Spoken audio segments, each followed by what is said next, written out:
क्या आपने कभी सोचा है कि राजस्थान की रेगिस्तानी धरती पर एक साधारण इंसान लोक देवता कैसे बन जाता है? ये कहानी है पाबूजी राठौड़ की, जिन्हें आज भी राजस्थान, गुजरात और मध्य प्रदेश के गांव-गांव में देवता मानकर पूजा जाता है।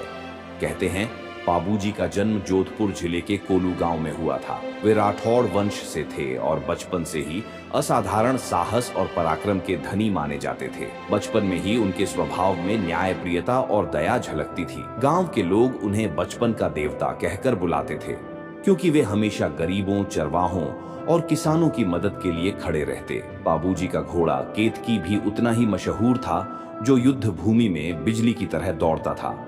एक बार की बात है, एक साधारण चरवाहे की गाय कुछ डाकुओं ने छीन ली। उस समय गाय को केवल धन का ही नहीं, बल्कि आस्था और जीवन का प्रतीक माना जाता था। वह चरवाहा रोता बिलखता पाबूजी के पास पहुंचा तो पाबूजी ने वचन दिया, जब तक मेरी सांसें चलेंगी मैं तुम्हारी गाय वापस लाकर रहूंगा।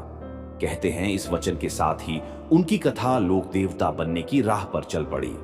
पाबूजी ने अपने घोड़े पर सवार होकर अकेले ही डाकुओं की पूरी सेना का सामना किया।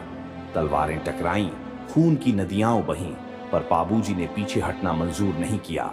हर वार के साथ वे और प्रचंड हो जाते। अंततः उन्होंने डाकुओं को परास्त किया और गाय को मुक्त करा लिया। लेकिन युद्ध के दौरान वे बुरी तरह घायल हो गए।